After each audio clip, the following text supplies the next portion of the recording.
Before we jump in, just a quick heads up. This explainer is all about one person's incredible personal story, and it's definitely not medical advice.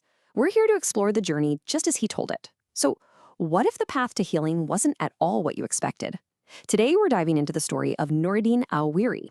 He's a man who got hit with a devastating cancer diagnosis and chose a path that, well, it defied conventional medicine and pushed his body and his faith to the absolute limit. Noureddine kicks things off with this really powerful statement. Hunger is a surgery without sharp tools. I mean, think about that for a second. He's completely reframing what hunger is. He's not seeing it as just, being hungry. For him, it's a precise internal operation that the body performs on itself. And this one idea, it's the foundation for everything that comes next. So, how does someone even get to a place where that kind of radical idea makes sense? Well, like a lot of stories of huge personal change, Noureddine started with a crisis that just turned his entire world upside down. It all happened in 2018, and it happened fast. First, a tumor is discovered in his bladder. He has surgery to get it removed and analyzed. And then, just 15 days later, he gets the results: stage 3 bladder cancer. This wasn't just some early stage warning. This was aggressive, it was already spreading, and it was absolutely terrifying. Okay, so picture this. You've just been hit with this life-altering diagnosis, and your doctors are, pressuring you to follow one specific, very conventional path. For Noureddine, that fear and that pressure, it didn't shut him down. Actually, it did the opposite. It lit a fire under him to find his own answers. And that's what kicked off this deep dive, this personal quest to understand every single option that was out there for him, not just the ones being handed to him on a platter. So he hits the internet, right? He's digging into every bladder cancer treatment he can find. At first, he stumbles across this idea of water fasting in some French articles, but the idea really crystallized for him when he found out that a respected Islamic scholar, Sheikh al-Albani, had actually done a 40-day fast for his own health. That connected the physical practice to his spiritual beliefs and led him to this core idea.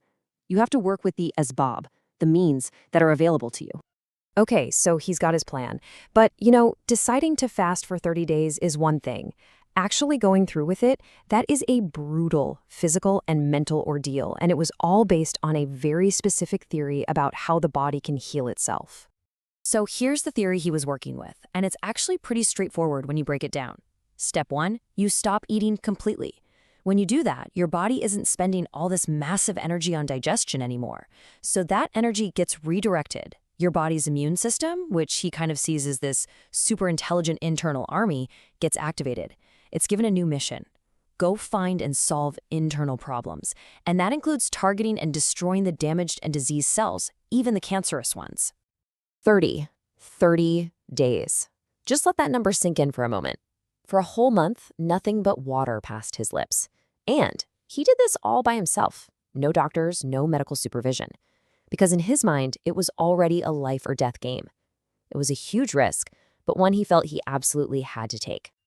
Now, going through something that physically intense, it's no surprise it led to some pretty profound spiritual insights too. The whole ordeal gave him this entirely new philosophy about what sickness really is and what it truly means to be healed.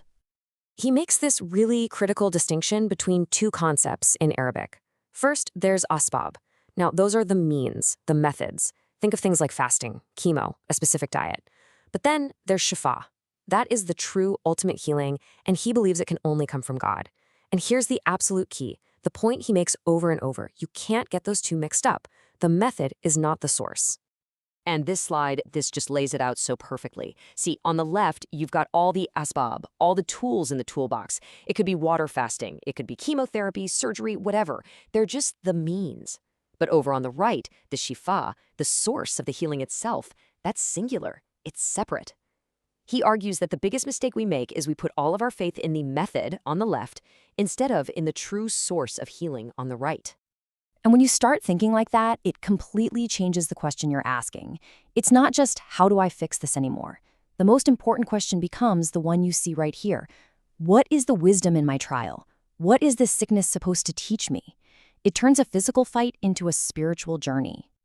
So, after 30 days of nothing but water, after this whole spiritual transformation, what happened? Where did he land? Well, his story doesn't just end with a personal victory, it ends with a brand new purpose. A year later, in 2019, he goes back to the doctors, gets the tests done, and the result? He was totally, completely cancer-free. He says the news left his doctors in absolute shock. I mean, the very path he chose against their advice had, against all odds, seemingly worked. And get this, it wasn't even just about the cancer. He says the fast triggered a total body reboot. He talks about a complete skin transformation. Old skin problems he'd had for years just vanished, and he even felt physically stronger. For him, it wasn't just about getting rid of a disease. It was like his whole body just hit a giant reset button. Which, of course, brings up a huge question. If this is so effective, why don't we hear about it all the time? Well, Nouredine's take on it is pretty cynical but simple. He thinks the reason things like water fasting aren't being promoted is because you can't make a profit from it. As he puts it, it's an effective treatment they don't talk about because it's free. And really, that's what this whole story leaves us with. It's a question that really challenges our modern way of thinking about medicine. In our world of super advanced, super expensive technology and drugs, is it possible we've forgotten something basic? Could the power to heal actually be simpler and more a part of us than we've ever been led to believe?